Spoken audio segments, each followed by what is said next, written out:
We've all been through darkness, attacked by the system. We're living in a dangerous environment when we've had our children uplifted. We're traumatized, we go through hell, okay? And you mentioned the problem with the law, the fact that they criminalise you, the bureaucracies and so forth. So if we are to be champions and heroes, we are to be empowered as alternative workers, empowered from within as life force workers, okay? And so therefore we need to become, in a sense, transformation models, because really the macro, micro, what's happening out there, mothers and fathers and in the system, is mirroring what's going on in our own hearts.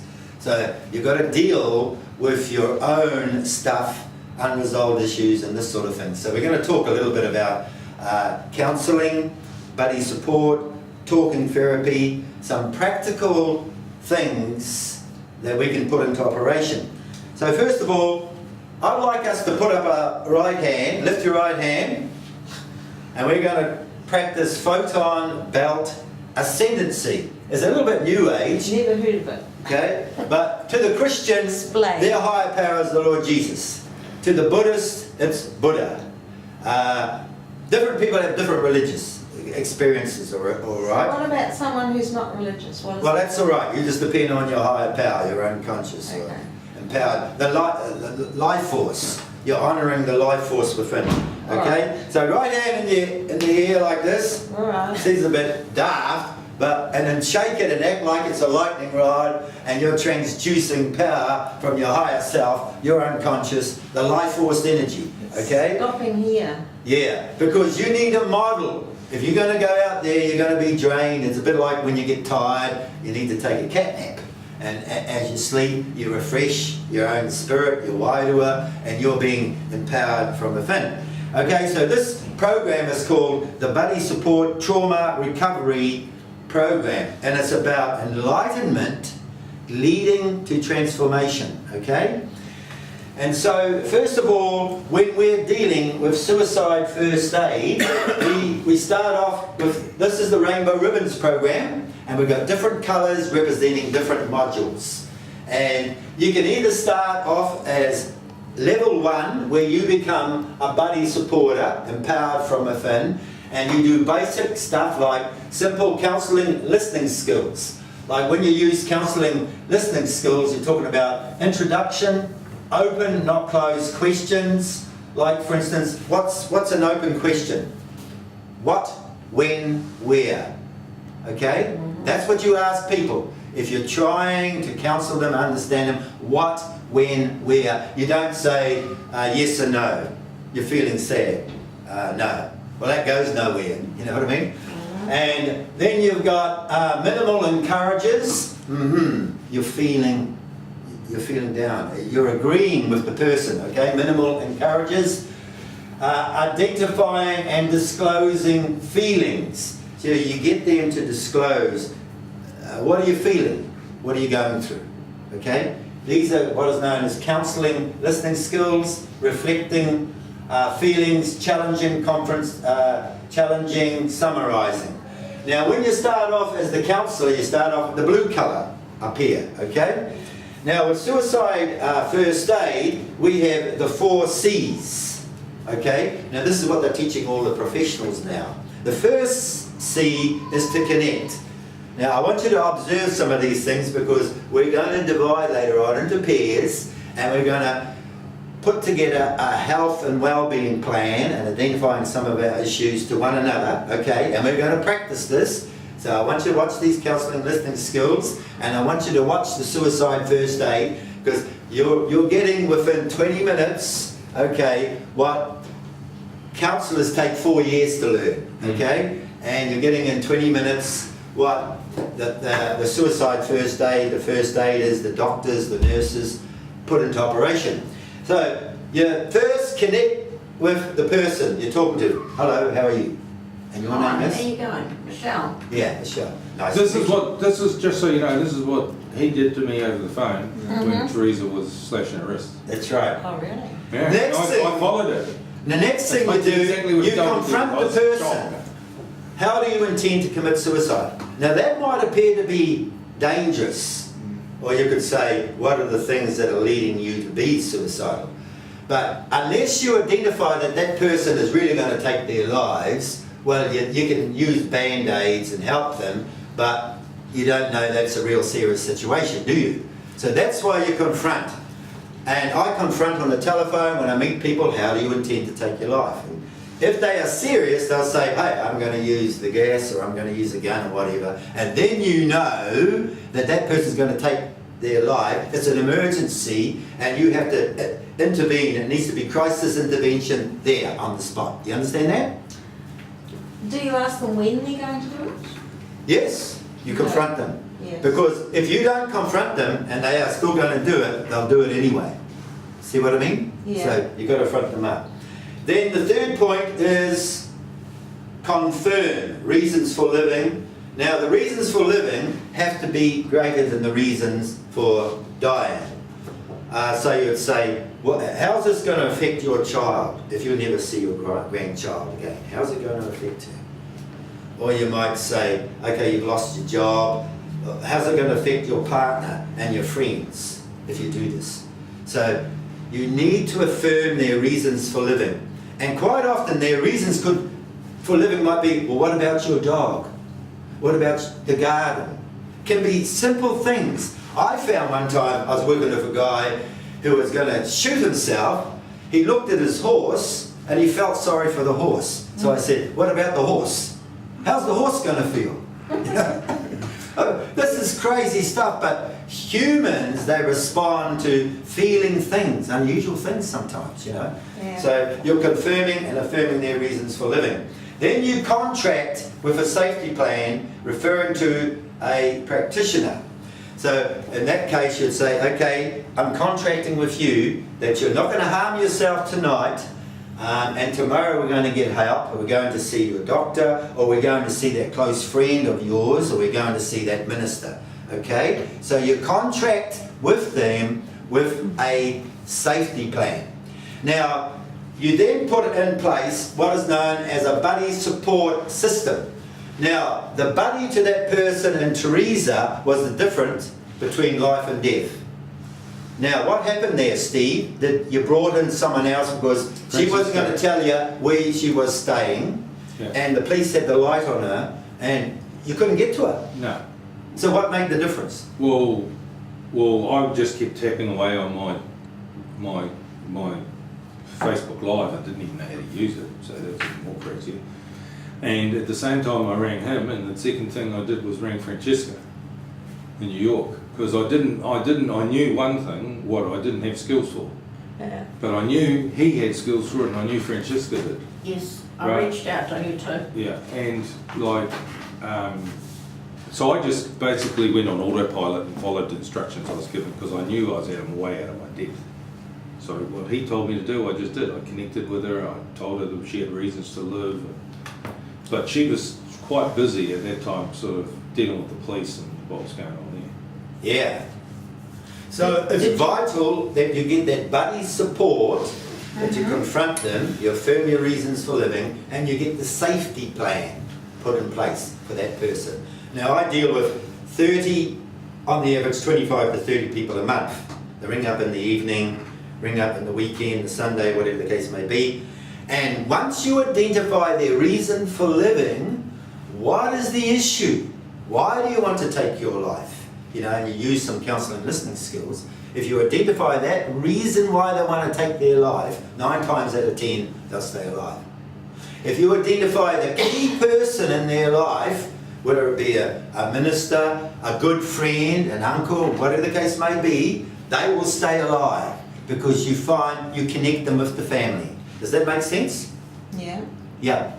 So you start off with counselling listening skills. Now, these are very important. You can practice them on people, what, when, where, how. And disclosing feelings, confronting them, summarising. So you're feeling really down about you can't access your granddaughter. You feel the system has betrayed you. Yeah. And totally. you feel there's nothing there for you, but we've identified your reasons for living. See, so I'm practicing putting who's the closest person to you in your life? Is it Richard? Is it the minister? Is it Paul Vella? Probably my dog. Yes, Your right. dog. So- Okay, Yeah, your I was dog. gonna say that too. Now what about your dog? Romeo. He's there for you. Woof woof. Sorry, Rich, you're second to the dog, right? I'm just a slave. So identifying your higher power. Being honest. Puppy dog.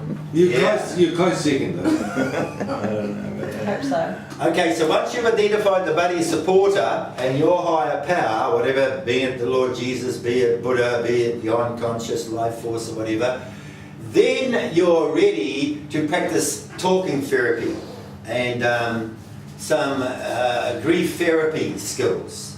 And here's some that I use: guided imagery, music therapy, sometimes singing along to a song and putting your own words into that song.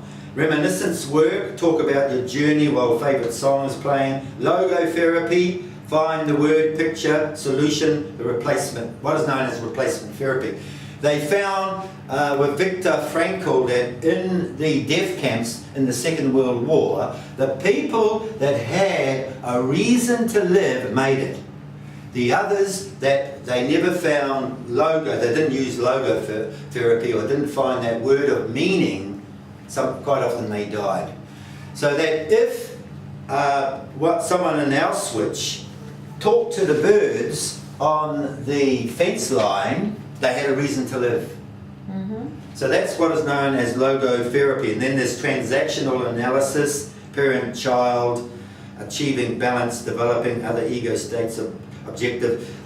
Who's heard of transactional analysis? The adult mode, the parent mode, and the child. Not me. Yeah, we all function on the three levels: the adult, the parent. Oh, you remind me of my mum.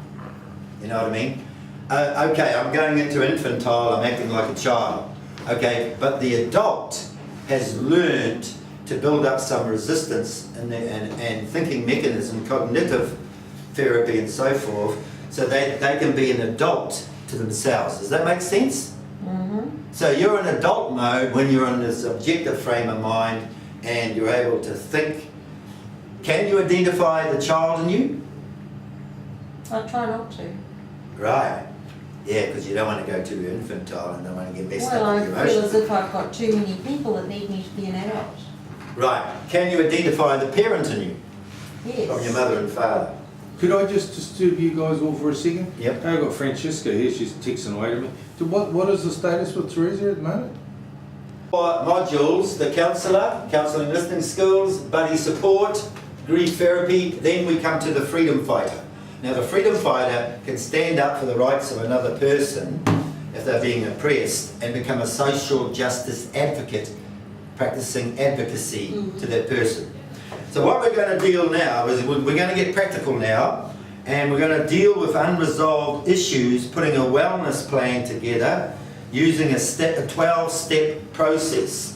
So we're going to go down 6 steps and then up 6 steps.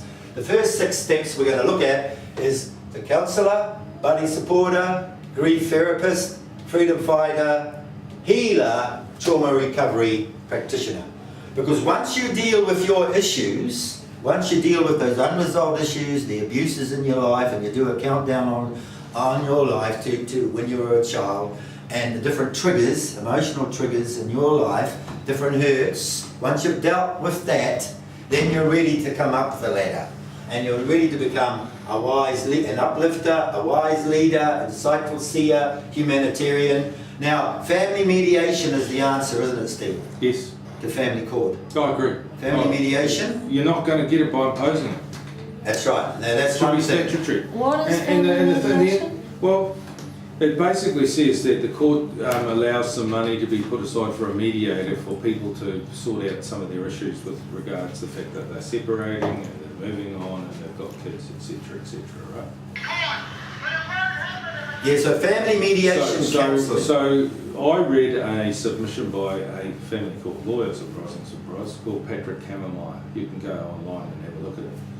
And having gone through the system myself, I looked at this and thought, fuck, why is nobody listening to this guy? It's just so sensible. And Patrick who? Kammermeyer, K. K-A-Y-M-E-R-Y-E-R, yeah. M-E-Y. Y-E-R. And he put up a proposal to the select committee and it got fucking chucked out. This is when they were planning to make all the changes to the Child for Lawyer the Care of Child Act 2004 or whatever it was. And I've read it so many times, and I still think today that if we go down this mediation service, there is far more chances of the majority of families getting, you know, as soon as you put it into an adversarial system, a woman against the father and the shared parenting and the lawyer, That's one of the lawyer laws. for the child getting paid all his money to continue this dispute for as long as possible, and you know, the judge getting paid for it and all this sort of crap. That, you know, unless you go, well, that's just walking and heading into disaster. And well, I've been at it 4 years. So we can be equipped with the basic listening Should have gone skills. to mediation. We can be buddy supporters. We can practice some grief therapeutic skills of talking therapy. We can be freedom fighters. We can be holistic healers and practice trauma recovery. We're all wounded healers. Well, once you deal with your stuff, it's quite simple. And once you get out all the gunk out of your life, the darkness and everything, then the system says you've got to do 4 years, okay, to get an academic degree in counselling, okay? And so you go to school, we pay $10,000. But a lot of the stuff's a no-brainer. Family mediation, sitting down with the mother and father and trying to reconcile them, that's a no-brainer. Being a messenger... Saves the country fucking millions. Saves millions. You can be a Millions of messenger of trauma and the stress. hope, conveying help and meaning to another person. We can all do this, can't we? Well, I think, you know, with what's just recently happened to me, is that I actually see a lot of what Jack is saying is actually required. I mean, I never thought in my wildest dreams that this would happen with me when I was just looking at protesting about changing the law. But I think as senior people, you've got to have either a go-to person or a group that you can put straight onto these people to help. Services. Now, there is another group that, and I haven't spoken to Jack privately about this yet, called Stratos. They're out of the Hawke's Bay, and they have this group called 360. And I was going to talk to Jack about that because I know in Auckland we can't call on Jack every day. Right. So we need buddy supporters all right around the country. We need 100. We need hundreds of supervisors. Yeah, and this, so We'll go into this shortly. I want to talk about and the quite honestly supervisors. for me, this is a new thing, but it's going to be required. We're losing 1,600 people a year. Equipped as in practitioners, suicide. life force workers. It's not 600, it's 1,600. Yeah. So I want to ask a really personal, selfish question. Okay, far away. How can I use this to help my friend to get her children back from Right. You can learn a little bit about counselling and help her there. You can be a buddy supporter to your friend, okay?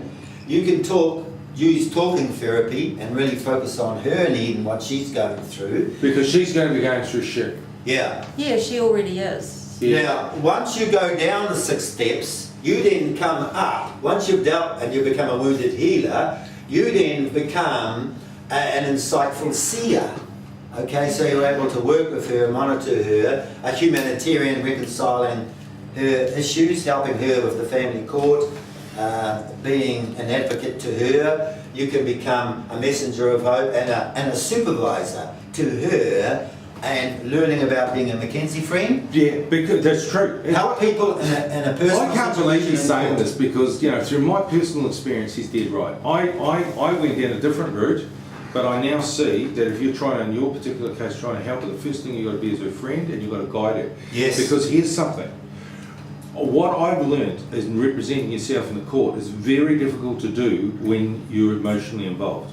I mean, I didn't do too badly, I'm told. But when you're emotionally involved, you are not going to make the same decisions as if you're not emotionally involved. Yeah. And the second thing you've got to do is read the law. Yeah. You've got to read the Care of Child Act and the Child, Youth and Family and the Vulnerable Children's Act. I think she's done all of that actually. Yeah, but you've got to do it. Because you're going, I'll tell you why. Yeah. You're going to be a natural law practitioner. You're going We've all got to to widen up in the city. not be so emotionally connected as her. Now, why did she lose those children? Why did she lose those children? Why? She got a friend she thought she was a friend, to look after the children. So there were several issues, and while the children were there, she was in my son's house, and the police raided my son's house, and they said, Wow. this is not a suitable place for children. Was there drugs in that house? Well, they found a pea pipe, which he said wasn't his, said it belonged to someone else in the house. And they said it's not a suitable place for children, and I thought, well, no, it's not actually, but it's better than what she had been doing, which was sleeping in a car with 2 children. Oh, well, hers is a poverty issue. You know, she's been pushed into poverty. She has been pushed into poverty. And how many kids has she got? 2. Okay, and how old are they? The 15-year-old has been turned against her and never wants to see her again. That's what they do. And the 4-year-old, she gets to see for an hour with supervised access with the bloody Salvation Army for once a fortnight for an hour. Oh, fuck, you better be around for trauma counselling. She's going to be Yeah. fucked.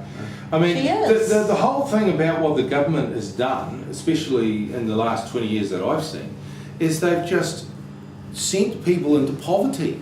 They should be putting support systems around these people. Exactly. Not fucking taking them Well, away. that's what SIFs should Yeah. be doing. Well, They should be SIFs are, supporting them. but SIFs are fucking they useless don't. and they're in corrupt outfit. They're hopeless. They're more interested in taking the children because they get paid money to take the children. Yeah, bonuses. Then put the money into the finding decent accommodation for them. And no Yeah. offence, but the immigration thing that we've No, had going it's on in New trauma Zealand, counselling. especially in Auckland, there's no houses. And suicidal. Yeah. So what do you There ain't do? no houses. You know, these What's are the- government policies. Real clever guys. That's why So We we're need sort to of close saying that there should be ministry more down. support services. Well, if you're going to have all these immigrants, you've got to have more support services, Yes. haven't you? Exactly. Well, the other thing too No is she's a therapeutic Colombian lifelines. refugee. Yeah. Well, the refugee people should be able to too. Well, Is there such a And society? listen, and the listen, my sister-in-law is in the refugee centre in Hamilton. She's Canadian. I can find out her name for you, and you could talk to her. Now, just so you know, my brother, her partner, was one of them that tried to abduct my children. I did successfully abduct, and he's going to get dealt to as time comes on. But I don't think that she thinks the same as him. But I know that she works for the refugee centre in Hamilton. I'll find out her name for you.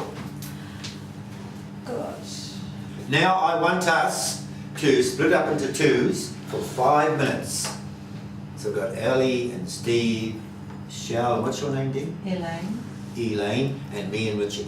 We're going to split up for 5 minutes, okay? And what we're going to focus on with one another is dealing with unresolved issues in our lives and put a slight wellness plan together. And what you're going to do is you're going to practice counselling, listening skills with one another, okay? You're going to be a buddy supporter to that person. I want you to identify one issue in that person's life.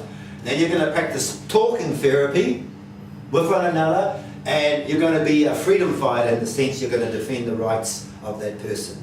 Now, you're talking about the law, the natural law practitioner, and where we are equipped to go to bat in a courtroom on behalf of that person.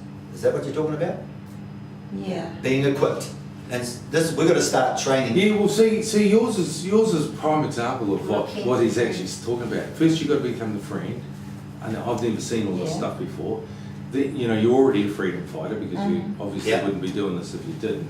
And you've got to try and uplift her while she goes through the trauma of being kept away from That's right. her children. And, you know, you've got to try and get the system to put in place. I mean, why didn't Wins give her a house? I don't know. They didn't. I've been standing in line in Wins, and I can recall there was a couple that were before me, and they were trying to get Right. a place too. And Okay. they just turned away. Let's go, Richard. You come up. We're just going to stand out here. We're going out here for 5 minutes, you two, and I want you to put this into operation with one another.